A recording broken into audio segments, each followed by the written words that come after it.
बंदिश उस पेंटिंग के सामने बैठकर ये सब कह रहा था, लेकिन उसकी आंखों से नींद कोसों दूर थी। उसे 2 दिन हो गए थे। बंदिश सोया नहीं था, लेकिन फिर भी उसकी आंखों में नींद नहीं थी। बंदिश उस पेंटिंग की तरफ देखकर कहता है, मैं तुम्हें ढूंढ निकालूंगा, चाहे तुम जहां भी हो। ये कहकर बंदिश अपनी अलमारी से एक शराब की बोतल निकालता है और उस बोतल को अपने मुंह से लगाकर शराब पीने लगता है। शराब पीने के बाद वो अपने बेड पर लेट जाता है और उस पेंटिंग की तरफ देखता रहता है।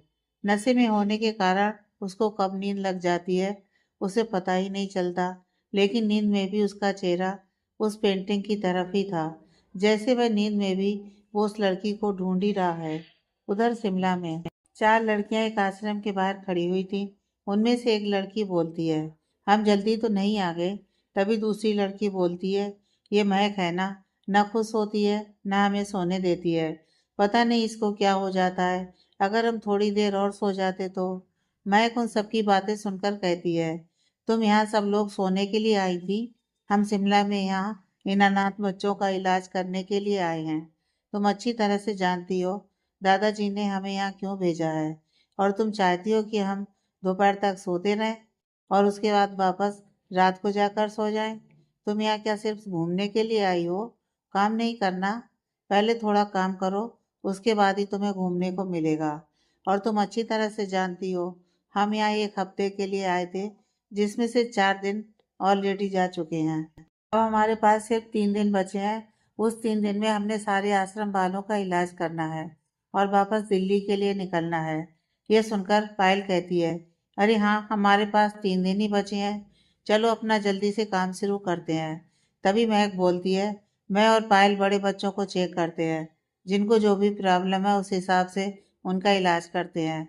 तुम वहाँ अंजलि की तरफ देखकर कहती है, तुम शैतान जिसे हमेशा घूमने और सोने की लगी रहती है, मेरी बात ध्यान से सुनो। तुम और ज्योति छोटे बच्चों को चेक करो, और छोटे बच्चे अभी कम हैं और उनमें से आधों का चेकअप हो चुका है। तो ये सुनकर अंजलि और ज्योति खुश हो जाती हैं कि आज उन्हें थोड़ा काम कम मिला है। तो दोनों खुश होकर कहती हैं, ठीक है। ज्योति कहती है, हाँ दीदी, आप जल्दी आना, उसके बाद हम सब शॉपिंग के लिए भी जाएंगे। अब हमें 3 दिन में वापस जाना है, तो हमें थोड़ी शॉपिंग भी कर लेनी चाहिए। यह सुनकर महक अपने माथे पर हाथ मारती है और कहती है, हाँ मेरी माँ, जानती हूँ तुझे शॉपिंग सबसे ज़्यादा प्यारी है। तू चिंता मत कर, हम तेरी शॉपिंग जरूर करवाएंगे। तभी ज्योति बोलती है, दीदी आप हमेशा मुझे ऐसे ही बोलते हो, जबकि मैं आपकी सारी बातें मानती हूँ। देखा आपने, एक बार कहा था कि हमें शिमला जाकर अनाथ बच्चों का इलाज करना है। मैं आपके साथ आ गई, जिसमें अभी मेरे कॉलेज की छुट्टियां भी नहीं थी। तभी महक उसके पास जाकर कहती है, अच्छा बाबा ठीक है, जल्दी यहाँ से निकलकर शॉपिंग के लिए चलेंगे। उसके बाद तुम सबको जहाँ घूमना है शाम को घूमने चले जाना, और फिर 2 दिन तक हम अपना काम पूरा खत्म करके वापस दिल्ली चलेंगे। वहाँ दादाजी अकेले हॉस्पिटल संभाल रहे हैं। तभी पायल बोलती है, क्यों, वहाँ पर वो नए डॉक्टर आए हैं ना, रमन खुराना, क्या उन्हें भूल गई? वो भी तो दादाजी के साथ हॉस्पिटल संभाल रहे हैं। तो दादाजी की ज्यादा चिंता मत कर, और अंदर चलकर बच्चों को चेक करते हैं। सब बच्चे हमारा वेट कर रहे होंगे।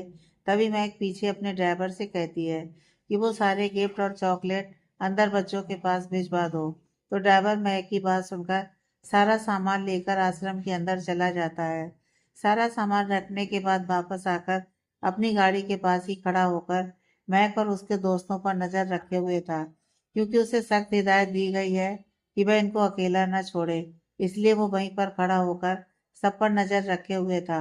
और कुछ दूरी पर 2-3 बॉडीगार्ड भी खड़े थे, जो आश्रम पर ही नजर बनाए हुए थे। महक से कहावत, जी हाँ, आप बिल्कुल सही समझे। ये वही है जिनकी पेंटिंग बंदिश चौहान के कमरे में लगी हुई थी। अब इनकी पेंटिंग संदीप चौहान के कमरे में कैसे गई है, आपको बाद में पता चलेगा। अभी आई स्टोरी पर फोकस करते हैं। यह है महक शेखावत, जो दिल्ली में अपने पूरे परिवार के साथ रहती हैं। ये शिमला में अनाथ आश्रम में बच्चों का इलाज करने के लिए आई हैं। जी हाँ, ये एक डॉक्टर हैं, और इनके साथ में इनकी दोस्त पायल और अंजलि भी हैं। ये दोनों भी डॉक्टर हैं, और महक के साथ उसके चाचा की इकलौती बेटी, जिसका नाम ज्योति है, वो भी आई है। एक डॉक्टर है जो अभी इंटर्नशिप कर रही है, लेकिन अपने खुद के अस्पताल में काम करने की बजाय अपनी बहन के साथ यहाँ शिमला में आ गई है। वैसे तो उनके पास टाइम नहीं था, लेकिन ये अपने दादाजी के रिक्वेस्ट करके और उनकी मंजूरी लेकर यहाँ आ गई है, क्योंकि ये कभी भी महक के बिना नहीं रहती है। ये हमेशा महक के साथ ही रहती है। जहाँ पर भी महक जाती है, ये हमेशा उसके साथ ही जाती है। ये अपनी बहन से बहुत ज़्यादा प्यार करती है, इसलिए कभी भी अपनी बहन को अकेला नहीं छोड़ती। इसीलिए ये अपनी बहन के साथ यहाँ शिमला में आई है। ऐसे ही सारी लड़कियां अपना काम खत्म करके बाहर ही लंच करती हैं और उसके बाद शॉपिंग करने चली जाती हैं। शॉपिंग करने के बाद ये सब इतनी ज़्यादा थक जाती हैं कि अपने आउट हाउस में आकर सो जाती हैं। वो सारे दिन में इतनी थक जाती हैं कि उनमें अब जान नहीं थी कि अब ये कहीं और घूमने के लिए जा सकें, इसलिए ये सब जाकर अपने आउट हाउस में सो जाती हैं।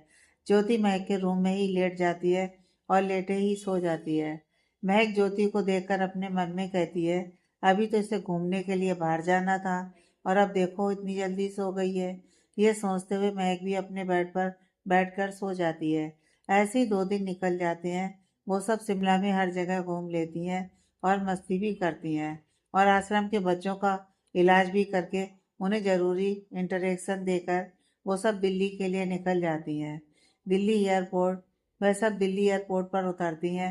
एयरपोर्ट से बाहर निकलती हैं तो उन्हें वहाँ पर गाड़ी खड़ी हुई मिलती है। जब वह सब गाड़ी के पास जाती हैं तो देखती हैं महक का भाई अमन गाड़ी से टेक लगाए खड़ा हुआ था। अमन को देखकर और ज्योति भाग कर जाती है और अमन के गले लग जाती है और कहती है, भाई आप कब आए? आप तो बिजनेस ट्रिप पर गए हुए थे।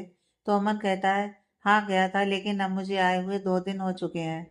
लेकिन तुम दोनों का कुछ पता नहीं है। मैं तुम दोनों का कब से वेट कर रहा हूँ। तभी मैं कहती है, अच्छा जी, जब आपका मन करता है तो आप अपने बिजनेस ट्रिप पर चले जाते हो, और अगर हम अपने काम से अपने ट्रिप पर जाएं तो आपको अच्छा नहीं लगता। तो ये सुनकर अमन कहता है, अरे ऐसी बात नहीं है, लेकिन जब भी घर आता हूँ और अगर तुम दोनों में से कोई घर पर नहीं है तो मेरा मन नहीं लगता। तभी मैं कहती है, लेकिन भाई करण भैया तो घर पर ही थे, तो आपका मन क्यों नहीं लगा? तभी अमन कहता है, नहीं वो घर पर नहीं है, वो भी अपने काम से आउट ऑफ कंट्री गया है और 1 हफ्ते बाद आएगा। यह सुनकर मैक अपना मुंह फुलाकर कहती है, ऐसा कैसे हो सकता है? मैंने परसों ही तो उनसे बात की थी, जब तो उन्होंने कुछ नहीं बताया। तो अमन कहता है, अरे कल अचानक से उसका फ़ोन आ गया था और उसका जाना बहुत ज़रूरी था, इसीलिए वो कल रात की फ़्लाइट से गया है। और तुम इतनी परेशान क्यों हो रही हो? मैं हूँ अब, मैं 15 दिन तक कहीं नहीं जाने वाला, इसलिए तुम दोनों चिंता करने की ज़रूरत नहीं है। और अब जल्दी चलो और सारी बातें घर पर जाकर करेंगे। घर पर दादाजी और दादी बेसब्री से तुम दोनों का इंतज़ार कर रहे हैं। तुम दोनों जानती हो ना कि तुम्हारे बिना दादा दादी जी का मन नहीं लगता। तो ये सुनकर मैं खुश होती है और कहती है, वह तो हमें पता है, हम दादाजी दादी जी के फेवरेट बच्चे हैं, इसलिए उनका हमारे बिना मन नहीं लगता। यह सुनकर अमन महक के कान पकड़कर खींचता है और कहता है, हाँ मुझे पता है, चल शैतान, तू इतनी सारी शैतानियाँ करती है, इसीलिए किसी का तेरे बिना मन नहीं लगता। यह सुनकर महक उदास सा चेहरा बनाती है और अमन से कहती है, हाँ मुझे पता है, आप सब मुझसे बहुत चिढ़ते हो और ये छोटी भी मुझसे चिढ़ती है कि दादाजी सबसे ज़्यादा प्यार मुझसे करते हैं। ये सुनकर ज्योति कहती है, ये तो बहुत गलत बात है दीदी, मैं आपसे इतना प्यार करती हूँ और आप मेरे बारे में ही ऐसी बातें करते हो। मैंने कभी नहीं सोचा था आप ऐसा मेरे साथ करोगे। उन दोनों की नौटंकी देखकर अमन उन दोनों के कान पकड़कर कहता है, चुपचाप गाड़ी में बैठो और घर चलो। घर जाकर अपनी नौटंकी करना। और फिर वह दोनों की तरफ देखकर कहता है, अपनी नौटंकी के चक्कर में तुम ये भी भूल गई कि तुम्हारे दोस्त अब तक पीछे खड़े हैं।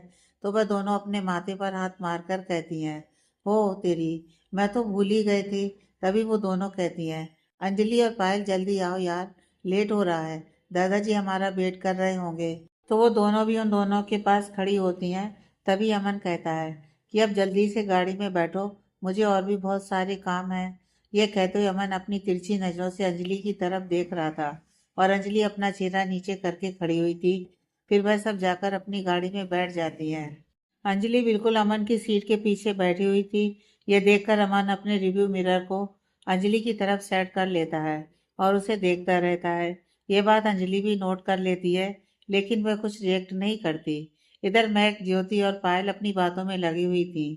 जब अमन यह देखता है कि वह सब अपनी बातों में मस्त है, तो अमन शीशे के जरिए ही अंजलि को कुछ इशारा करता है। तो अंजलि भी अमन का इशारा देखती है, लेकिन वह समझ नहीं पाती और अपनी नज़र नीची कर लेती है। यह देखकर अमन को थोड़ा गुस्सा आता है, लेकिन वो कुछ रिएक्ट नहीं कर सकता था, इसलिए वह कुछ नहीं बोलता, चुपचाप अपनी ड्राइविंग पर फोकस करता है। तभी एक ट्रैफिक सिग्नल आ जाता है, वहां जाकर गाड़ी रुक जाती है। यह देखकर सब बाहर की तरफ देखती हैं, तो यहाँ पर ट्रैफिक लगा हुआ था। उस ट्रैफिक की भीड़ को देखकर महक साइड में देखती है, तो वहां पर पानी पूरी वाला खड़ा हुआ था।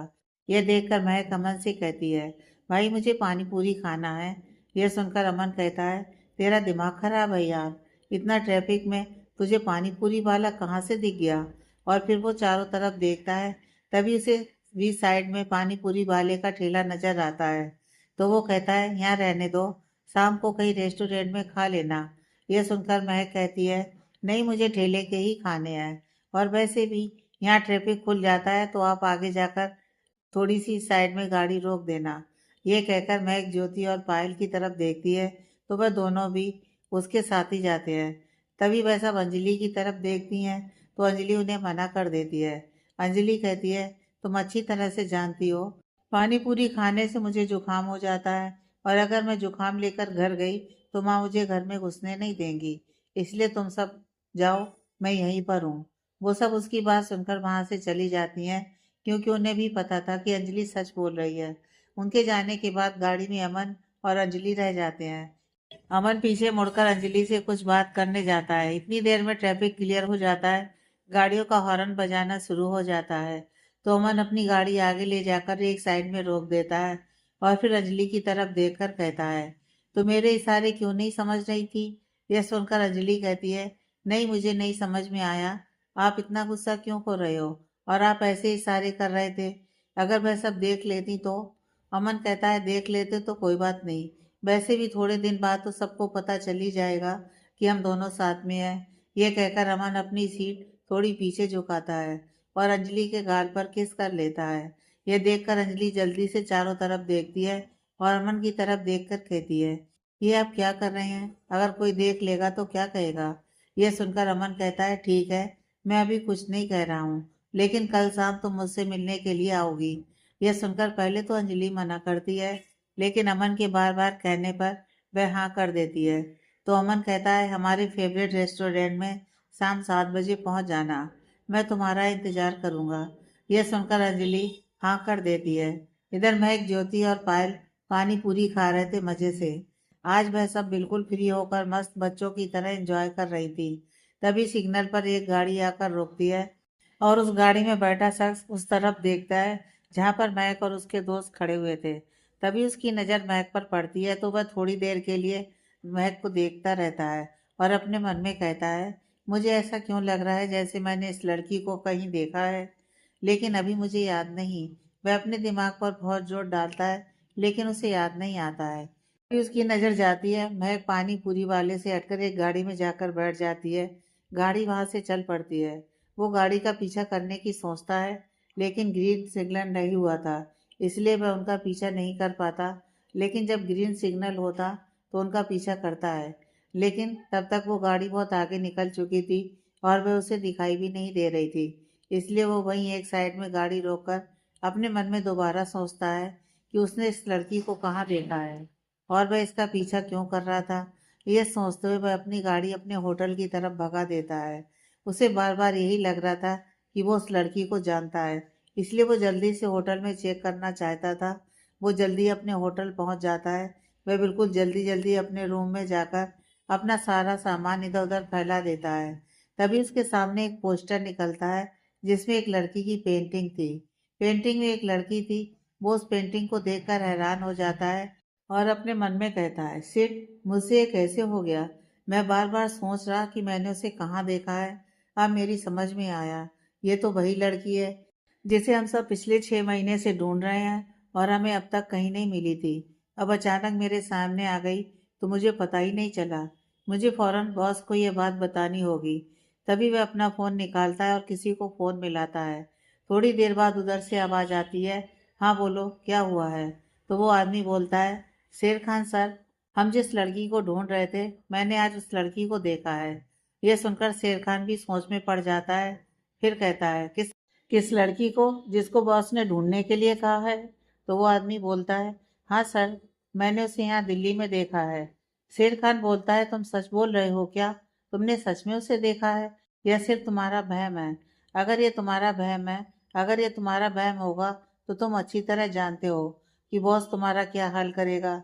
यह सुनकर वह आदमी पहले तो थोड़ा डर जाता है, लेकिन फिर हिम्मत करके कहता है, सर मैं पूरे यकीन से नहीं कह सकता वही लड़की है, लेकिन जब मैंने होटल आकर उस लड़की की पेंटिंग देखी तो उस लड़की की शक्ल हूबहू पेंटिंग वाली लड़की से मिलती है।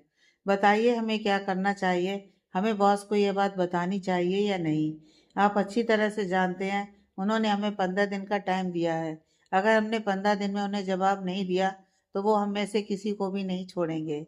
यह सुनकर शेर खान भी चुप हो जाता है, क्योंकि वह अच्छी तरह से जानता है कि जो बंदिश एक बार कहता है वो करके ही रहता है। इसलिए वो भी थोड़ी देर के लिए सोच में पड़ जाता है, लेकिन बाद में कहता है, ठीक है मैं बॉस को खबर कर देता हूँ, उसके बाद जैसा बॉस कहेंगे हम वैसा ही करेंगे। शेर खान उस आदमी का फोन रखकर थोड़ी देर सोचता है कि उसे क्या करना चाहिए। तभी वो अपने आसपास देखता है तो उसे सब परेशानी नजर आते हैं, लेकिन जब वो ऊपर बंदिश के कमरे की तरफ देखता है तो बंदिश उसे नजर नहीं आता।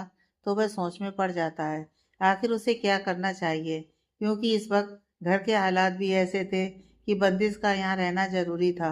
लेकिन शेर खान अच्छी तरह से जानता था कि एक बार बंदिश को पता चल गया कि उस लड़की को देखा गया है तो अपने आप को रोक नहीं पाएगा और उसी टाइम वहां से चला जाएगा। अब शेर खान बहुत दुविधा में फंस चुका था। तभी शेर खान सोचता है कि उसे एक बार दक्ष से बात कर लेनी चाहिए, क्या पता दक्ष इसका कोई हल बता दे। तभी वो देखता है कि दक्ष उसे कहीं भी नजर नहीं आ रहा है। तभी वो एक नौकर को अपने पास बुलाकर दक्ष के बारे में पूछता है। तो नौकर उसे बताता है कि दक्ष बाबा दादाजी को रूम में छोड़कर बाहर चले गए हैं। शेर खान सोचता है कि दक्ष इस वक्त कहाँ चला गया। तभी उसे याद आता है शाम को जब डॉक्टर ने कहा था कि उसके मम्मी पापा को कल सुबह तक होश आ सकता है, तो दक्ष अपने दादाजी को लेकर घर आ गया था और उन्हें आराम करने के लिए कहता है। और उसे दक्ष की हालत भी याद आती है, जो काफी ज्यादा थका हुआ लग रहा था, जिसका दिमाग बिल्कुल भी शांत नहीं हो पा रहा था। शेर खान सोचता है, क्या दक्ष कहीं पर रिलैक्स होने के लिए चला गया है? तभी वो अपने एक आदमी को फोन करके दक्ष के बारे में पता करने के लिए कहता है और फिर फोन रखकर अपने कमरे में टहलने लगता है। फिर वो थोड़ी सी हिम्मत कर बंदिश के कमरे में जाकर देखता है तो बंदिश अभी भी ऐसे ही सोफे पर बैठा उस दीवार की तरफ देख रहा था। यह देखते हुए शेर खान वापस अपने कमरे में आ जाता है। उसे अभी भी कुछ समझ में नहीं आ रहा था। तभी उसके पास उसके एक आदमी का फोन आता है जो उसे बताता है कि दक्ष यहाँ बार में है और वो एक बार काउंटर पर बैठकर शराब पी रहा है। यह सुनकर शेर खान अपने उस आदमी से कहता है, उस पर नजर रखना, वो कहीं और ना चला जाए और कहीं किसी से झगड़ा ना कर ले, वो बहुत ज्यादा परेशान हालत में है। यह सुनकर उसका आदमी कहता है, ठीक है सर, हमने उस पर नजर बनाए रखी है, आप चिंता मत कीजिए, हम दक्ष बाबा के आसपास ही रहेंगे। फिर वह फोन रखकर थोड़ा दूर जाकर खड़ा हो जाता है ताकि दक्ष उसे देखे ना। अगर दक्ष उसे देख लेता है तो वो गुस्से में उस आदमी को वहां से जाने के लिए कह देगा। और अभी दक्ष की ऐसी हालत नहीं थी कि वह दक्ष को यहाँ पर अकेला छोड़कर जाए। तभी वो आदमी देखता है कि एक लड़की दक्ष के आसपास ही घूम रही है। वह लड़की दक्ष के पास जाती है और ड्रिंक करने लगती है। एक ड्रिंक करने के बाद वो दक्ष की तरफ देखकर कहती है, क्या बात है, आज काफी परेशान लग रहे हो। हमेशा तो तुम जब भी यहाँ आते हो बहुत एंजॉय करते हो, लेकिन आज तो तुम अलग ही दुनिया में लग रहे हो। दक्ष उस लड़की की तरफ देखता है और कहता है, नहीं मैं यही हूँ और ठीक हूँ, तुम्हें ऐसा क्यों लगा मैं परेशान हूँ? तभी वो लड़की अपना एक हाथ दक्ष के कंधे पर रखती है और उससे कहती है, क्योंकि हमेशा तो तुम लड़कियों से घिरे रहते हो और आज तो यहाँ अकेले बैठे हुए हो, इसलिए मैंने खुद ही सोच लिया कि शायद तुम्हारा मूड ठीक नहीं है। ये सुनकर दक्ष उस लड़की की तरफ देखता है और कहता है, नहीं ऐसी कोई बात नहीं है, मेरा मूड बिल्कुल ठीक है। तो लड़की दक्ष का हाथ पकड़कर कहती है, तो फिर ठीक है चलो एंजॉय करते हैं। तभी दक्ष कहता है, कौन सा एंजॉय करना चाहती हो तुम? तो लड़की कहती है, जो तुम एंजॉय करवाना चाहो, मैं तो एंजॉयमेंट के लिए तैयार हूँ।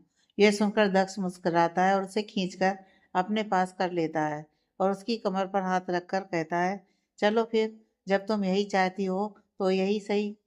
वह उसे कमर से पकड़कर एक प्राइवेट रूम में ले जाता है और वहां जाकर उस प्राइवेट रूम का दरवाजा अंदर से बंद कर लेता है। वो आदमी जो अब तक दूर खड़ा होकर ये सब देख रहा था, वो पास आता है और उस प्राइवेट रूम के आसपास ही खड़ा हो जाता है। वह जानता था कि दक्ष अक्सर ऐसी लड़कियों के साथ प्राइवेट रूम में जाता है, क्योंकि दक्ष कहीं ना कहीं अपनी परेशानी ऐसे ही दूर करने की कोशिश करता है। जब से बंदिश की तबीयत खराब रहने लगी थी, तो वह आदमी वहीं उसके आसपास ही घूमता रहता है, ताकि दक्ष को कोई भी परेशानी ना हो। अंदर दक्ष उस लड़की को पकड़कर एक सोफे से सटा देता है और उसके होंठों पर किस करने लगता है, तो वह लड़की भी उसका साथ देने लग जाती है। धीरे धीरे दोनों ही अग्रेसिव होने लगते हैं और फिर दक्ष उस लड़की को ले जाकर बेड पर पटक देता है। वह लड़की भी कोई एतराज नहीं करती, जैसे उसे इन सब की आदत है। तभी दक्ष अपनी शर्ट उतारकर फेंक देता है और उस लड़की के पास जाता है और उसके ऊपर आ जाता है और वह उसे किस करने लगता है। वह लड़की पहले थोड़ी कसमसाती है, लेकिन बाद में वह भी दक्ष का साथ देने लग जाती है। थोड़ी देर बाद ही उस कमरे में उस लड़की की सिसकियों की आवाज़ सुनाई देने लगती है और धीरे धीरे वह आवाज़ काफ़ी बढ़ती जा रही थी। 2-3 घंटे बाद दक्ष उस लड़की से अलग होता है और बेड पर एक साइड में लेट जाता है। वह लड़की उठकर चद्दर से अपने आप को कवर करती है और उठकर बाथरूम में चली जाती है। दक्ष उसे देखता रहता है। थोड़ी देर बाद वह लड़की कपड़े पहनकर वहां से चली जाती है। उस लड़की के जाने के बाद दक्ष उठता है और वो भी बाथरूम जाकर शावर के नीचे खड़ा हो जाता है और अपने मन में कहता है, क्या मैं भी जब भी परेशान होता हूँ यहाँ आकर किसी न किसी के साथ ऐसी हरकतें करता हूँ। अगर भाई को पता चल गया ना, तो पता नहीं मेरे साथ क्या करेंगे। ये सोचते हुए वह शावर लेकर बाहर आता है और अपने कपड़े पहनकर बाहर आ जाता है और थोड़ी देर बाद अपनी गाड़ी में बैठकर घर के लिए निकल जाता है। उस क्लब के बाहर जो आदमी अब तक बाहर दक्ष पर नजर रखे हुए था, वो जल्दी से शेर खान को फोन करता है। उसे बताता है कि दक्ष बाबा यहाँ से निकल गए हैं। शेर खान कहता है, ठीक है, अब तुम भी अपने घर चले जाओ। मैं जानता हूँ दक्ष अब घर पर ही आएगा, क्योंकि अब रात के 2 बज चुके हैं और उसे सुबह होने का इंतजार है। ये कहने के बाद शेर खान फोन रख देता है। आधे घंटे बाद मेंशन के बाहर गाड़ी आकर रुकती है और उसमें से दक्ष उतरकर घर के अंदर आता है। जब दक्ष घर के अंदर आता है तो उसे लिविंग रूम में सोफे पर शेर खान बैठा नजर आता है। तभी वह देखता है कि ऊपर से राजन भी आ रहा था। उसके हाथ में पानी का जग था। शायद वह पानी लेने के लिए ही आया था, लेकिन शेर खान राजन को नहीं देख पाता और वह दक्ष से कहता है, मुझे तुमसे बहुत ज़रूरी बात करनी है। मैं बहुत देर से तुम्हारा इंतजार कर रहा हूँ। दक्ष शेर खान के परेशान चेहरे को देखकर उसके पास आता है और उससे कहता है, क्या हुआ है, साफ साफ बताओ, किस चीज़ को लेकर तुम इतने परेशान हो। तो शेर खान उससे कहता है, यहाँ नहीं, मेरे रूम में आओ, मैं वही बात करूँगा। राजन भी यह सब सुन लेता है और वह भी जानना चाहता था कि आखिर शेर खान की परेशानी की वजह क्या है, क्योंकि वह अच्छी तरह से जानता था कि शेर खान बंदिश का राइट हैंड है। अगर कोई भी परेशानी आती है तो सबसे पहले शेर खान को ही पता चलती है। इसलिए वह लोग नहीं चाहते थे कि बंदिश की जिंदगी में कोई भी परेशानी हो। तो राजन भी पानी के जग को वहीं रखता है और फिर से पानी की बोतल लेकर उनके पीछे शेर खान के कमरे में ही चला जाता है। जब वो वहां जाता है तो दोनों भी उसे देखकर हैरान हो जाते हैं। तभी शेर खान राजन से कहता है, सर आप यहाँ। तो राजन कहता है, हाँ, मैंने तुम दोनों की बातें सुनी तो मैं भी ये देखने के लिए आ गया, आखिर तुम इतने परेशान क्यों हो। तभी दक्ष शेर खान से कहता है, क्या हुआ, अभी बताओ। तो शेर खान उसे बताता है कि मेरे एक आदमी का फोन आया था दिल्ली से। जो पेंटिंग बंदिश के कमरे में लगी हुई है, उसने पेंटिंग वाली लड़की को उस आदमी ने दिल्ली में देखा है। यह सुनकर वो दोनों भी हैरान हो जाते हैं और एक दूसरे की तरफ देखते हैं। तभी शेर खान कहता है, अब मेरी समझ में नहीं आ रहा मैं ये बात बंदिश को बताऊं या नहीं, क्योंकि अगर मैंने ये बात उससे छुपाई तो उसका गुस्सा हम में से कोई भी नहीं झेल पाएगा, और अगर मैंने उसे अभी ये बात बता दी तो अभी इसी वक्त यहाँ से निकल जाएगा। तो मैं तुमसे यही पूछना चाह रहा था कि मुझे क्या करना चाहिए। ये सुनने के बाद दक्ष और राजन भी थोड़े परेशान हो जाते हैं। तभी दक्ष कहता है, वैसे भी अब 3 बज चुके हैं और डॉक्टर ने कहा था कि 7 बजे तक होश आ सकता है मम्मी पापा को। मम्मी पापा को होश आ जाए तब तक आप वेट कीजिए, और अगर नहीं, 8 बजे तक मम्मी पापा को होश आ जाता है और वह ठीक हो जाते हैं तो आप बंदिश को सारी सच्चाई बता देना। और अगर उन्हें होश नहीं आता है तो भी आप बंदिश भाई को बता देना, क्योंकि अगर बाद में उन्हें कहीं और से पता चल गया तो ये हम सबके लिए अच्छा नहीं होगा। और वैसे भी हम सब बंदिश की हालत देख चुके हैं कि वह उस लड़की के लिए बिल्कुल पागल है। उसे कुछ समझ में नहीं आता उसने उस लड़की को कहाँ देखा है और उसका उस लड़की से क्या रिश्ता है। उसे बस वो लड़की अपने पास चाहिए। ऐसे में उससे ज्यादा दिन तक ये बातें नहीं छुपा सकते। तो यह सुनकर शेर खान को भी यही सही लगता है। तभी राजन उन दोनों की तरफ देखकर कहता है, अगर दक्ष बंदिश के साथ गया तो यहाँ पर मम्मी पापा की देखभाल कौन करेगा। इसलिए अगर बंदिश ये बात सुनते ही उस लड़की की तलाश में जाता है तो मैं उसके साथ चला जाऊंगा। तभी दक्ष शेर खान की तरफ देखकर कहता है और शेर खान से कहता है, तुम भी भाई के साथ जाओ, यहाँ पर मैं और चिराग सब संभाल लेंगे। और जब अगर हमें लगेगा कि मम्मी पापा बिल्कुल ठीक हैं और वो यहाँ पर आराम से रह सकते हैं, क्योंकि वैसे भी ये हमारे मेंशन में है, क्योंकि वैसे भी हमारे मेंशन की सिक्योरिटी बहुत ज़्यादा टाइट है, यहाँ पर अब कोई भी नहीं आ सकता है, तो हम भी वहाँ आ जाएंगे। यह सुनने के बाद शेर खान कहता है, ठीक है, चलो अब थोड़ी देर के लिए हम सब भी आराम कर लेते हैं। सभी वहाँ से चले जाते हैं। इधर बंदिश अब तक उस सोफे पर बैठा हुआ था और लगातार उस पेंटिंग को ही देखे जा रहा था। फिर थोड़ी देर बाद उठकर बंदिश भी बेड पर आकर लेट जाता है और अपनी आंखें बंद कर लेता है। हॉस्पिटल रूम के अंदर बंदिश के मम्मी पापा अभी भी होश में नहीं आए थे और एक नर्स उनके पास बैठी उनको लगातार देखे जा रही थी। उसे डर था कि अगर इन्हें होश नहीं आया तो उसके साथ पता नहीं वह शैतान क्या करेगा, लेकिन वह इसमें कुछ नहीं कर सकती थी। वह बस बैठकर उन्हें देख सकती थी। वह वहीं बैठे बैठे ही सो जाती है और ऐसे ही सुबह हो जाती है। सुबह के 5 बजे बंदिश की आँख खुलती है और वह घड़ी में टाइम देखता है तो सुबह के 5 बजे थे। तभी वो उठकर एक बार हॉस्पिटल की तरफ जाता है और अपने मम्मी पापा को चेक करता है, तो अब तक उन्हें होश नहीं आया था, इसलिए दोबारा से अपने रूम में जाता है और फिर अपने जिम एरिया में जाकर जिम करने लगता है। और 1 घंटा उस जिम में पसीना बहाने के बाद वह अपने रूम में वापस आता है और फ्रेश होकर नीचे चला जाता है। जब वह नीचे जाता है तो देखता है कि लिविंग रूम में दादाजी पहले से ही बैठे उसका इंतजार कर रहे थे। बंदिश दादाजी के पास जाकर कहता है, दादाजी आप इतनी जल्दी उठ गए। तो दादाजी कहते हैं, हाँ बेटा उठ गया, मुझे तो बस एक एक घड़ी काटना मुश्किल हो गई थी। मैं तो पल पल इंतजार कर रहा था कि जल्दी से सुबह हो और मैं अपने बेटे के पास जाऊं। मुझे तो इंतजार ही नहीं हो रहा कि मैं बस अब अपने बेटे को अपनी आंखों के सामने देखना चाहता हूँ। और अपनी बहू को देखे भी कितना टाइम हो गया है, मैंने अपने बेटे और बहू की आवाज़ नहीं सुनी है। यह सुनकर बंदिश कहता है, दादाजी आप चिंता मत कीजिए, उन्हें होश आ जाएगा। अगर आप ऐसे परेशान होते रहे तो आपकी तबीयत खराब हो जाएगी और फिर पिताजी हमसे नाराज हो जाएंगे और हमसे कहेंगे कि हमने आपका ख्याल नहीं रखा। यह सुनकर दादाजी कहते हैं, अरे वो एक बार अपने मुंह से बात करे, इसकी शिकायतें सुनने के लिए मैं तैयार हूँ। और ये कहते हुए दादाजी की आंखों में पानी आ जाता है, लेकिन वो जल्दी से उस पानी को साफ कर लेते हैं, क्योंकि उन्हें अच्छी तरह से पता था कि बंदिश को दादाजी की आंखों में आंसू देखना बिल्कुल नहीं पसंद। अगर बंदिश ने दादाजी की आंखों में आंसू देख लिए तो उसे से पागल हो जाएगा।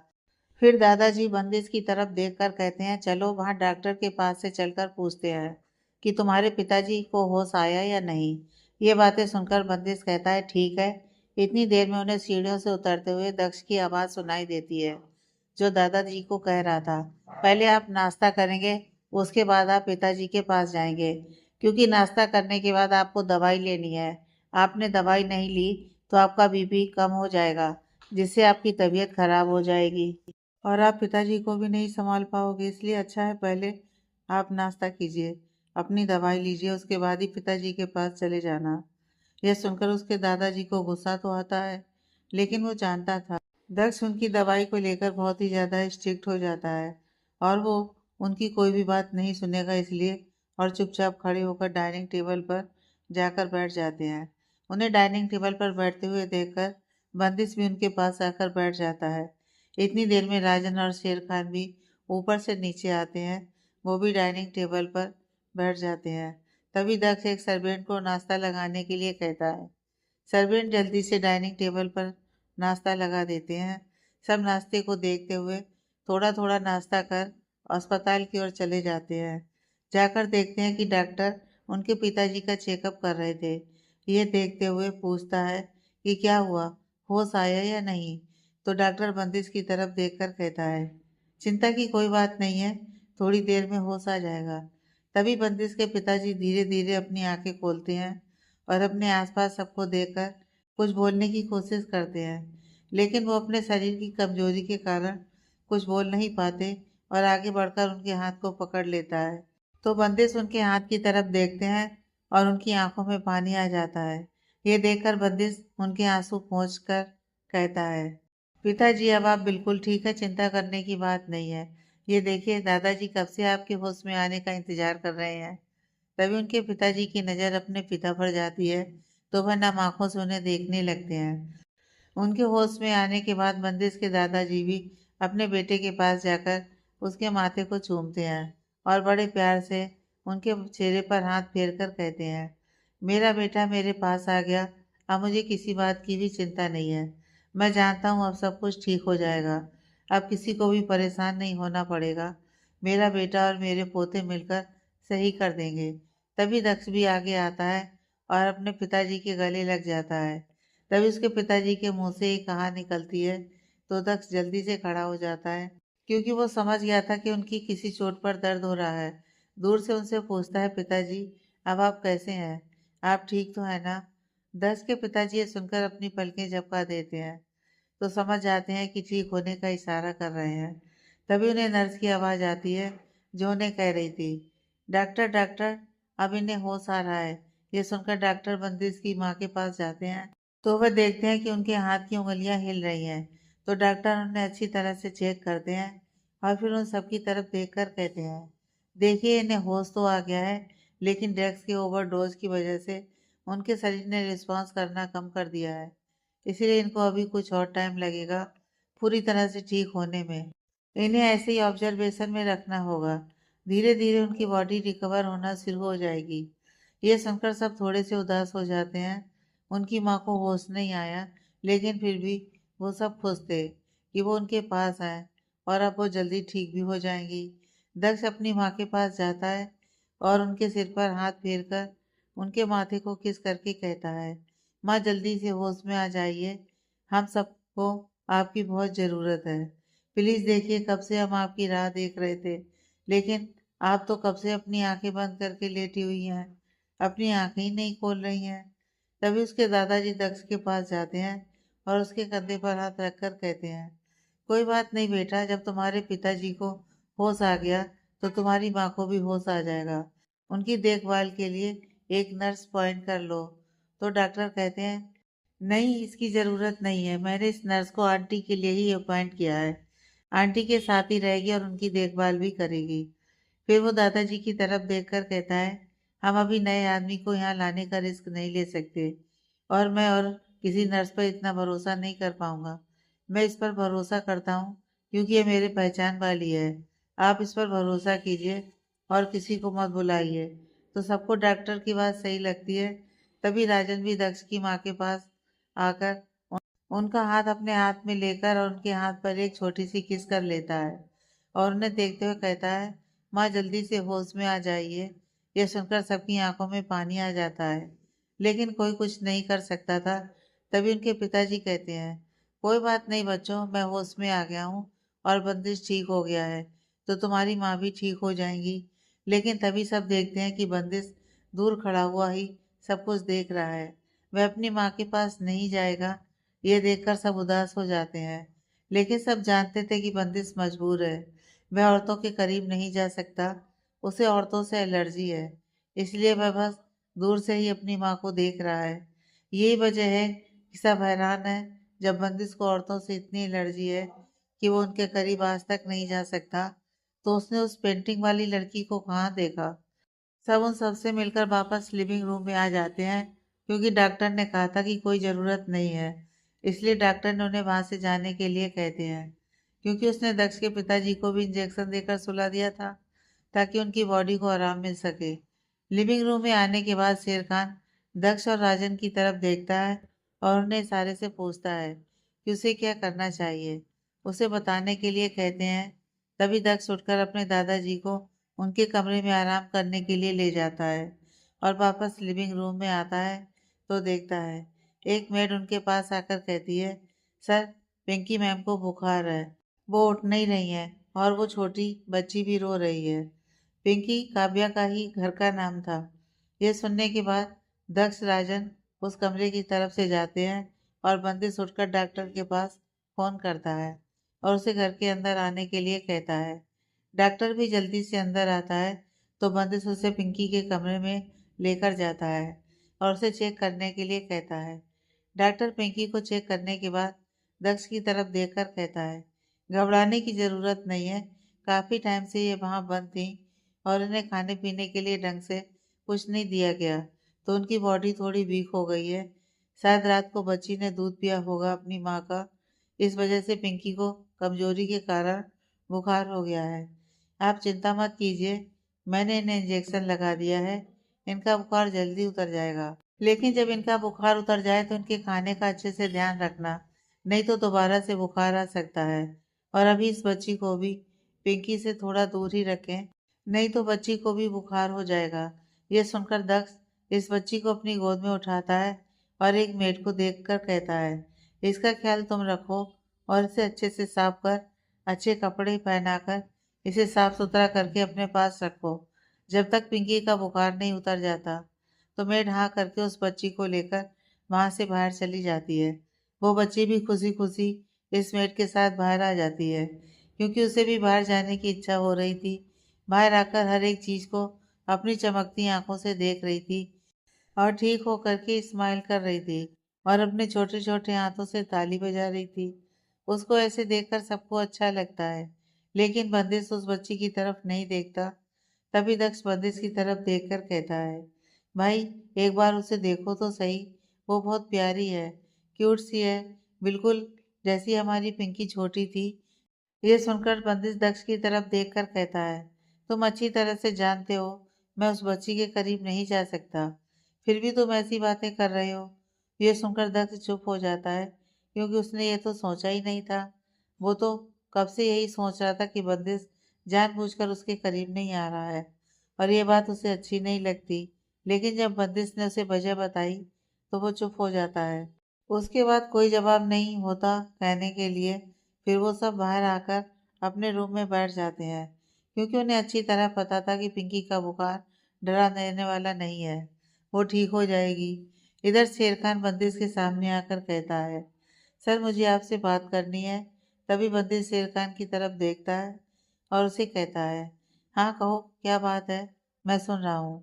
फिर शेर खान दक्ष और राजन की तरफ देखता है तो वह आंखों से इशारा करता है तो शेर खान बोलता है, सर, दिल्ली से हमारे आदमी का फोन आया था, उसने उस पेंटिंग वाली लड़की को दिल्ली में। ये सुनते ही बंदिश उठकर बैठकर खड़ा हो जाता है और शेर खान की तरफ देखकर कहता है, कब आया था फोन? तो शेर खान कहता है, सर, अब थोड़ी देर पहले आया था। तो बंदिश उससे कहता है, तो क्या उसने उस लड़की का पता लगाया, वो कहाँ रहती है?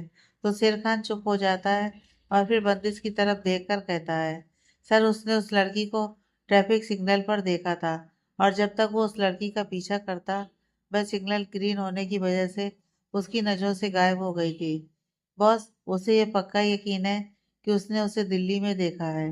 तभी बंदिश शेर खान की तरफ देखकर कहता है, अपने आदमी पूरी दिल्ली में फैला दो, मुझे उस लड़की तक पहुंचना है और मेरे जाने की तैयारी करो। यह सुनकर शेर खान हाँ कर देता है। फिर बंदिश राजन और दक्ष की तरफ मुड़कर कहता है, तुम दोनों यहाँ संभालो और सिक्योरिटी और टाइट कर दो ताकि कोई भी घर के अंदर नहीं आने पाए, और अगर किसी पर भी शक होता है तो उसे उठा लो और बेसमेंट में डाल दो, मैं उसे अपने आप संभाल लूंगा। यह सुनकर वो दोनों हाँ करते हैं और बंदिश की तरफ देखकर कहते हैं, तुम क्या करने की सोच रहे हो? तो दोनों की तरफ देखकर वो कहता है, मुझे पहले उस लड़की से मिलना चाहता हूँ, उसके बाद ही कुछ कह सकता हूँ। तभी वो शेर खान की तरफ देखकर कहता है, जल्दी से चौपर रेडी करो, मुझे दिल्ली के लिए निकलना है। और फिर वो दक्ष की तरफ देखकर कहता है, तुम यहीं से घर से ही ऑफिस का काम कर लेना, ऑफिस जाने की ज़रूरत नहीं है, और अगर तुमसे कुछ ना समझे तो तुरंत मुझे इन्फॉर्म कर देना, मैं वहीं से हैंडल कर लूँगा। ये सुनकर दक्ष हाँ करता है। तभी बंदिश राजन की तरफ मुड़कर कहता है, तुम पिताजी, माँ, पिंकी का ख्याल रखोगे जब तक वो सब ठीक नहीं हो जाते। तुम्हें ऑफिस जाने की ज़रूरत नहीं है, तुम उनका ख्याल रखो और अगर टाइम मिलता है तो यहीं से थोड़ा बहुत काम हैंडल कर लेना। यह सुनकर राजन उसकी तरफ देखकर कहता है, क्या मैं भी तुम्हारे साथ चलूं? तो वो कहता है, नहीं, वहाँ मेरे साथ शेर खान है, वह मेरे साथ रहेगा, तुम यहीं रहो। फिर वो चिराग की तरफ देखकर कहता है, तुम मेरे साथ चलो और वहाँ दिल्ली वाले कंपनी को संभाल लेना, क्योंकि वहाँ हमें एक नया प्रोजेक्ट मिला है। उस प्रोजेक्ट को हैंडल करने के लिए दिल्ली जाना जरूरी है और अब तो दूसरी वजह भी मिल गई है, तो तुम मेरे साथ चल रहे हो। तुम वहाँ कंपनी में वो प्रोजेक्ट हैंडल करोगे। तो चिराग बंदिश की बात सुनकर हाँ कर देता है। तभी बंदिश शेर खान की तरफ देखकर कहता है, 2 घंटे में चौपर तैयार हो जाना चाहिए, तब तक अपने बचे हुए काम पूरे करो और दिल्ली फार्म हाउस को तैयार करने के लिए कहो। यह सुनकर शेर खान हाँ कर देता है और वहां से तैयारी करने के लिए चला जाता है। इधर बंदिश भी अपने कमरे में आकर उस तस्वीर के सामने खड़ा होकर कहता है, आखिर तुम मुझे मिल ही गई, मैंने तुम्हें ढूंढ ही लिया। अब मुझे मेरे सारे सवालों के जवाब चाहिए कि आखिर मैंने तुम्हें कहाँ देखा है और तुम इस कदर मेरे जहन में क्यों बसी हुई हो। आखिर क्या कनेक्शन है हमारा? क्या कुछ ऐसा हुआ है हमारे बीच जो मुझे याद नहीं है? अब मुझे मेरे सारे सवालों के जवाब चाहिए और उनका जवाब तुम दोगी। मैं आ रहा हूँ। इधर दिल्ली में एक गाड़ी दिल्ली के फोर्स इलाके में आकर एक बंगलों के बड़े से गेट के सामने आकर रुकती है और उस गाड़ी में से अमन अपनी गाड़ी से बाहर निकलकर गार्ड को गेट खोलने के लिए कहता है। गार्ड गाड़ी देखता है और जल्दी से जाकर गेट खोल देता है। गेट खुलते ही वो गाड़ी अंदर आती है और अंदर का नज़ारा देखते ही सबकी आंखें खुशी से चमक जाती हैं, क्योंकि वहाँ चारों तरफ इतनी हरियाली होती है। जहाँ से गाड़ी जाती है वो रोड भी सफ़ेद पत्थरों का बनाया हुआ था और उस रोड के दोनों साइड गार्डन बना हुआ था जो बहुत ही हरा भरा और सुंदर लग रहा था। और उस गार्डन में 2-3 जगह पर झूले भी लगाए हुए थे बैठने के लिए, कोई उन पर बैठकर आराम से अपना दिन एंजॉय कर सके। थोड़ी देर बाद गाड़ी थोड़ी और आगे जाती है तो वहाँ बीच में एक बहुत बड़ा सा फाउंटेन बना हुआ था, जिसमें बीच में पानी के शावर लगे हुए थे और उनमें से पानी, जब वो पानी शावर से बहता है तो सूरज की किरणें पड़कर वहाँ पर इंद्रधनुष भी नजर आता है, जो बहुत ही सुंदर था। और उसके दोस्त गाड़ी को रोकने के लिए कहते हैं और उस फाउंटेन की तरफ भागती हैं और उस इंद्रधनुष को देखने लगती हैं। ये देखकर अमन अपनी गर्दन हिलाता है और कहता है, ये सब कभी बड़ी नहीं हो सकती हैं और आज तो इस फाउंटेन को ऐसे देख रही हैं जैसे पहली बार देखा हो। जब वो सब काफी टाइम तक वापस नहीं आती तो अमन गुस्से में बोलता है, अब क्या मैं तुम सबके इंतजार में यहीं खड़ा रहूं? जल्दी वापस आओ। तो महक आवाज लगाकर कहती है, भाई आप जाइए, हम पैदल ही आ जाएंगे, हमें अपने गार्डन को देखते हुए आना है। यह सुनकर अमन हाँ करता है और गाड़ी को वहां से आगे बढ़ा देता है और उसे साइड वाली रोड पर मोड़ देता है और बंगलों के पीछे वाली पार्किंग में जाकर गाड़ी खड़ी कर देता है और फिर वो बंगलों के पीछे वाले दरवाजे से ही घर के अंदर आ जाता है। जब वो अंदर जाता है तो उसे लिविंग रूम में पापा और दादा दादी लिविंग रूम में बैठे दिखाई देते हैं। अमन को देखते ही वह सब उससे सवाल करने लगते हैं कि महक और ज्योति कहाँ है। तो अमन उन सबकी बात सुनकर कहता है, शांत हो जाइए, वह सब बाहर गार्डन देखने में बिजी हो गई हैं, तो मैं उन सबको बाहर छोड़कर अंदर आ गया। थोड़ी देर में वह सब अंदर आ जाएंगी, तो आप इतना परेशान मत होइए। मैं अपने रूम में जाता हूँ फ्रेश होकर, मुझे ऑफिस जाना है। यह सुनने के बाद सब हाँ कर देते हैं और तभी दादाजी उठकर कहते हैं, मैं बाहर अपनी बच्चियों को देखकर आता हूँ, अब तक घर के अंदर नहीं आई। तो दादी जी उनका हाथ पकड़कर कहती हैं, अरे आ जाएंगी ना आप भी, वह काफी दिनों से घर से दूर थी, तो तुम जानते ही हो, महक को तो एक बार गार्डन देख जाए तो सब कुछ भूल जाती है। चिंता मत करो, थोड़ी देर में वह आ जाएगी। तभी महक की माँ उठकर कहती हैं, पापा जी आप बैठो, मैं बाहर जाती हूँ और उन सबको अंदर बुलाकर लाती हूँ। ये कहने के बाद महक की माँ खड़ी होती हैं और उन सबको बुलाने के लिए बाहर चली जाती हैं। उनके बाहर जाने के बाद दादी जी एक सर्वेंट को बुलाकर उन सबके लिए कॉफ़ी तैयार करवाती हैं। उन्हें पता था कि वह आते ही सबसे पहले कॉफ़ी मांगेंगे, क्योंकि उन सबको कॉफ़ी पीना बहुत ज़्यादा पसंद है। यही सोचते हुए दादी उस सर्वेंट को सबकी पसंद की ही कॉफ़ी बनाने के लिए कहती हैं। तो दादाजी भी कहते हैं, अरे मेरी बच्चियों के साथ मुझे भी टाइम बिताना है, तो इसलिए मेरे लिए भी एक चाय ले आना। तभी दादी जी कहती हैं, अरे सुबह से कितनी चाय पियेंगे आप? उनका इंतजार करने के चक्कर में तीनों 3 कप चाय पहले ही पी चुके हैं। ये सुनकर दादाजी कहते हैं, तो क्या हुआ बेगम साहिबा, चाय ही तो पी रहे हैं, अब आपको हमारे चाय पीने से भी परेशानी होने लगी क्या? दादी ये सुनकर कहती हैं, अरे मुझे क्यों परेशानी होगी भला, मैं तो आपकी तबीयत के बारे में ही सोचकर कह रही हूँ कि ज़्यादा चाय पीने से तो डायबिटीज़ हो जाएगी। तभी दादाजी बोलते हैं, अरे बेगम साहिबा, आप इतनी चिंता क्यों करती हैं? हम खुद एक डॉक्टर हैं, हमें अच्छे से पता है कि क्या चीज़ पीने से हमारी सेहत खराब होगी, इसलिए हम चाय उतनी ही पीते हैं जितनी हमें पीने में कोई परेशानी ना हो, और 1 कप और पीने से हमें कुछ नहीं होगा। आप अच्छी तरह से जानती हैं, हमें कॉफ़ी पीना पसंद नहीं है, लेकिन जब वह सारी बच्चियां यहाँ बैठकर कॉफ़ी पियेंगी, तो क्या हम उनकी कॉफ़ी देखते रहेंगे? अगर हमारे हाथ में चाय होगी, तो देखने में भी अच्छा लगेगा और हमें पीने में भी मज़ा आएगा। तो कहता हूँ, आप भी अपने लिए 1 कप चाय मंगवा ही लीजिए। देखना बच्चियों के साथ बैठकर जब आप चाय पियेंगी, तो आपको भी एक अलग ही सुकून मिलेगा। इधर महक की माँ सुदेश जी बाहर गार्डन में उन सबको ढूंढने लगती हैं, तो वह सब उन्हें फाउंटेन के पानी में हाथ से खेलती हुई नजर आती हैं। यह देखने के बाद उनके चेहरे पर भी खुशी दिखने लगती है, क्योंकि उन्हें अपनी बच्चियां ऐसे हंसती खेलती हुई बहुत अच्छी लगती हैं और उनका मन भी खुश हो जाता है। इतने दिनों से अपने बच्चों को बहुत मिस कर रही थी, इसलिए बात कर उनके पास आते और कहती हैं, क्या बच्चों, तुम्हारे भैया कब से अंदर आ गए हैं और हम सब तुम्हारा अंदर इंतजार कर रहे हैं, और तुम तो सब यहाँ तो अपनी मस्ती में ही शुरू हो गई। पहले अंदर चलो, दादा दादी जी तुम सबका इंतजार कर रहे हैं और तुम सब तो यहाँ खेलने में लग गई। तभी मैं कहती, अरे माँ आप यहाँ, हम तो अभी अंदर आने वाले ही थे। तभी वह अपनी माँ के पास जाती है और उनके गले लग जाती है, और फिर थोड़ी देर बाद ज्योति भी भाग कर आती है और उनके गले लगकर कहती है, बड़ी माँ मैंने भी आपको बहुत मिस किया। तभी वह कहती हैं, बड़ी माँ क्या मम्मी पापा आ गए? तो वह कहती हैं, नहीं बेटा नहीं आए हैं, लेकिन उनका फ़ोन आया था, वह कल शाम तक आ जाएंगे। उनकी कल शाम की फ़्लाइट है, तो वह कल शाम तक यहाँ तुम्हारे पास आ जाएंगे।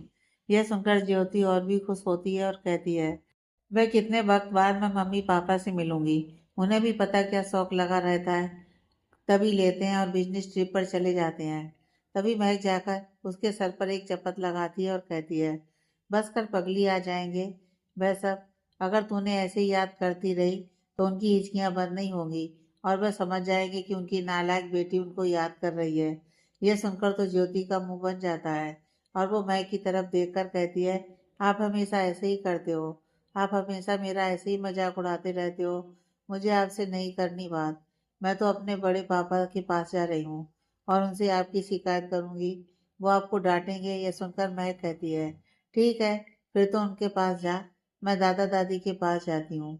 यह सुनकर ज्योति का दोबारा से मुंह बन जाता है और वह मुंह बनाकर ही कहती है, वह मेरे भी दादा दादी जी हैं, मैं भी उनके पास जाऊंगी। ये कह के भागकर अंदर की तरफ भागती है। महक जोर जोर से हंसने लगती है। ये देखकर उसकी माँ उसका कान पकड़कर कहती है, क्यों हमेशा उसे तंग करती रहती है? तभी महक कहती है, मैं क्या करूँ माँ, वह जरा जरा सी बात पर चिढ़ जाती है, तो मुझे भी उसे चिढ़ाने में मजा आता है। देख लो कैसी छोटी सी बात पर चिढ़कर भाग गई। तभी पीछे से अंजलि और पायल आकर कहती हैं, आंटी जी आप तो हमें भूल गई। महक के देखते ही तो आप सब कुछ भूल जाते हैं। यह सुनकर महक की माँ उनके पास जाती है और उन दोनों के सिर पर भी प्यार से हाथ फेर कर कहती हैं, अरे मेरी बच्चियाँ, ऐसा कैसे हो सकता है? मेरे लिए तो तुम चारों ही एक जैसी हो, मैं तुम चारों से ही बहुत प्यार करती हूँ। ये कहने के बाद महक की माँ उन सबको घर के अंदर लेकर आती हैं, तो महक देखती है कि सामने सोफे पर ही उसके दादा दादी जी बैठे हुए हैं। ये देखने के बाद महक भाग कर जाती है और अपने दादाजी के गले लगकर कहती है, दादाजी मैंने आपको बहुत मिस किया। तभी दादाजी कहते हैं, मैंने भी मेरी बच्ची को बहुत मिस किया। तुम जानती हो तुम्हारे बिना तो मेरा हॉस्पिटल में भी मन नहीं लग रहा था, इसलिए आज तो मैं हॉस्पिटल से भी छुट्टी ले ली और घर पर ही तुम्हारा इंतजार करने लगा। और अब आज तुम आराम करो, कल से मेरे साथ हॉस्पिटल चलना, तुम्हारे पुराने पेशेंट तुम्हारा इंतजार कर रहे हैं। बार बार मुझसे पूछते हैं कि महक बिटिया कब आएगी, मैं तो सबको जवाब दे देकर थक गया हूँ। कल तुम चलना और अपने हॉस्पिटल और अपने पेशेंट को संभाल लेना। ये सुनकर महक हल्की सी स्माइल करती है और दादाजी को देखकर कहती है, ओके ठीक है। फिर वह अपनी माँ की तरफ देखकर कहती है। फिर वह अपनी दादी जी के गले लग जाती है। तभी उसे उसके पापा दिखाई देते हैं, तो वो भागकर अपने पापा जी के गले लग जाती है। लेकिन जब वह देखती है तो ज्योति पहले से ही उनके पापा के बगल में बैठी हुई थी और महक को देखते ही वह उनके गले लग जाती है और कहती है, नहीं बड़े पापा, सिर्फ मेरे गले लगेंगे, तुम जाओ दादा दादी जी के पास। यह सुनकर महक रुक जाती है और फिर ज्योति को साइड करके अपने पापा के गले लग जाती है। ज्योति को कहती है, तो मैंने तुम्हें कौन सा रोका है, तुम भी दादा दादी जी के पास जाओ और गले लग जाओ। लेकिन नहीं, तुम्हें तो हमेशा लड़ने का ही मन करता है। तभी उसकी माँ उसके पास आकर कहती है, बस करो, तुम दोनों हमेशा बच्चों की तरह लड़ती रहती है। ज्योति तुमसे छोटी है ना, तो तुम तो समझो। चलो दूर हटो दोनों और वहां बैठो। देखो वह बच्ची भी तो कितने आराम से बैठी हुई है सबसे मिलकर।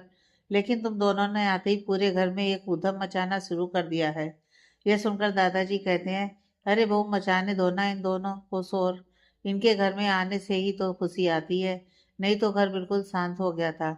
यह सुनकर महक की माँ कहती हैं, ठीक है माँ जी, मैं कुछ नहीं कहूंगी, लेकिन आप थोड़ा महक को डांटो। वह हमेशा ज्योति को परेशान करती रहती है। वह इससे छोटी है, तो इसे उसे प्यार से समझाना चाहिए। और एक यह है जो हमेशा इससे लड़ाई करती रहती है। तभी महक की दादी बोलती है, कोई बात नहीं बेटा, दोनों बच्चियों को जल्दी समझ आ जाएगा। तभी महक के पापा बोलते हैं, तुम सबका सफर कैसा रहा? तो महक बोलती है, पापा बहुत अच्छा था और हमने बहुत एंजॉय भी किया। तभी दादाजी बोलते हैं, बेटा आश्रम में सब कैसा रहा? तो महक बोलती है, दादाजी आश्रम में सब कुछ बिल्कुल ठीक था। हमने बच्चों के टेस्ट कर लिए हैं, किसी को कोई परेशानी नहीं है। एक दो बच्चा था जिन्हें थोड़ी सी परेशानी थी, जिनकी दवाई हम उन्हें देकर आए हैं और माला आंटी को भी अच्छे से समझा कर आए हैं। ये सुनने के बाद दादाजी कहते हैं, जानता था तुम सारा काम अच्छे से संभाल लोगी, इसलिए मैंने तुम्हें वहां भेजा था। तभी महक अपनी माँ की तरफ देखकर कहती है, माँ जल्दी से कॉफ़ी मंगवाइए ना। आप जानते हैं ना, मुझे सफ़र से आते ही कॉफ़ी पीने की आदत है। तो दादी जी बोलती हैं, बेटा बस कॉफ़ी आती ही होगी, मैंने पहले ही कॉफ़ी तैयार करवा दी है। इतनी देर में एक सर्वेंट उन चारों के लिए कॉफ़ी और कुछ स्नैक्स लेकर आता है। तभी दूसरा सर्वेंट आता है और उसके हाथ में एक ट्रे होती है। तो सब उसे देखते हैं, तो दादाजी कहते हैं, अरे मैंने अपने लिए चाय बनवाई थी। तभी वह सर्वेंट कहता है, सर मैं सबके लिए लेकर आया हूँ। यह सुनकर दादाजी कहते हैं, क्या बात है, मंगवाई मैंने और आ गई सबके लिए। यह सुनकर महक कहती है, कोई बात नहीं दादाजी, सबको मजे करने दीजिए। तभी महक अपनी माँ की तरफ देखकर कहती है, माँ करण भाई कहाँ है, क्या वह अभी तक नहीं आए हैं? तो उसकी माँ कहती है, अरे वह कल तुम्हारे चाचा चाची के साथ आएगा। वह तो आज आने वाला था, लेकिन जब उसे पता चला कि तुम्हारे चाचा चाची कल आने वाले हैं, तो उसने कहा कि वह उनके साथ ही आ जाएगा। तभी दादाजी कहते हैं, क्या बहू, राजेश और सविता कल आने वाले हैं? तो उनकी बात सुनकर महक की माँ कहती हैं, हाँ पिताजी, कल उनकी बिजनेस की ट्रिप पूरी होने वाली है, तो कल वापस आ रहे हैं। और इत्तेफाक से करण की मीटिंग भी वहीं थी, इसलिए जब वह अपने चाचा चाची से मिला तो उसने कहा कि वह उनके साथ ही आ जाएगा। यह सुनकर दादाजी कहते हैं, चलो अच्छी बात है, सब साथ में ही आ जाएंगे। यह सुनकर सब हाँ में गर्दन हिलाते हैं। तभी महक के पापा खड़े हो जाते हैं और दादाजी की तरफ देखकर कहते हैं, पिताजी मैं महक और ज्योति का इंतजार कर रहा था, मैं उनसे मिल लिया हूँ, तो मैं भी ऑफिस के लिए निकलता हूँ। ये सुनने के बाद दादाजी कहते हैं, हाँ जाओ और अपना काम संभालो। ये कहने के बाद महक के पापा वहां से ऑफिस के लिए निकल जाते हैं। इतनी थोड़ी देर में ही अमन ऊपर से तैयार होकर आता है, तो एक सर्वेंट उसके लिए नाश्ता लेकर आता है। अमन जल्दी से वहीं उनके साथ सोफे पर बैठकर अपना नाश्ता करने लगता है। तो दादाजी कहते हैं, अरे बेटा, वहाँ आराम से डाइनिंग टेबल पर बैठकर करो ना। तो अमन कहता है, नहीं, मैं आप सबके साथ ही यहीं बैठता हूँ और साथ में नाश्ता भी कर लेता हूँ। उसके बाद मुझे ऑफिस के लिए निकलना है, मेरी एक बहुत ज़रूरी मीटिंग आई है। यह सुनने के बाद दादाजी कहते हैं, ठीक है, आराम से जाना, कोई जल्दी नहीं है, कल करण भी आ जाएगा, फिर वह भी तुम्हारे साथ ऑफिस संभाल लेगा। तो अमन कहता है, जानता हूँ दादाजी, लेकिन करण के लिए पहले से ही दो मीटिंग पेंडिंग पड़ी हैं। पहले आकर उसे वह कंप्लीट करनी है, उसके बाद ही वह दूसरा कोई काम करेगा। दादाजी कहते हैं ठीक है, कौन सा उसके लिए बड़ी बात है, ऐसी मीटिंग तो वह चुटकियों में हैंडल कर लेता है। यह सुनकर अमन भी स्माइल करता है और कहता है, यह तो आपने ठीक कहा दादाजी। इतनी देर में अमन का नाश्ता कंप्लीट हो गया था तो वह उठकर कहता है, मेरा नाश्ता हो गया है, अब मैं ऑफिस के लिए निकलता हूँ। तभी पायल और अंजलि भी खड़ी हो जाती हैं और दादाजी की तरफ देखकर कहती हैं, दादाजी हम भी अब घर चलते हैं, मम्मी पापा हमारा इंतजार कर रहे होंगे। तो ये सुनकर दादाजी कहते हैं, ठीक है बच्चा, तुम्हें कौन सा दूर जाना है, बगल में ही तो जाना है, चली जाना आराम से। तभी महक की माँ कहती है, पापा जी इन्हें जाने दीजिए, उनके मम्मी पापा भी इंतजार कर रहे होंगे।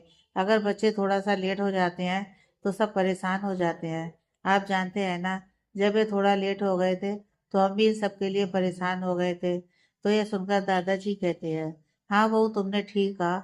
ठीक है बच्चों, जाओ अपने घर जाकर आराम करो। फिर वह अंजलि और पायल की तरफ देखकर कहते हैं, तुम दोनों भी कल टाइम से हॉस्पिटल पहुंच जाना, वरना तुम जानती हो मुझे लेट आने वाले लोग पसंद नहीं है और मैं उनके लेट आने पर सजा भी देता हूँ।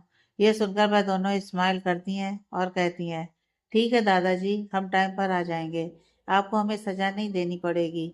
ये कहने के बाद वो दोनों भी महक और ज्योति से मिलकर वहां से अपने घर के लिए निकल जाती हैं।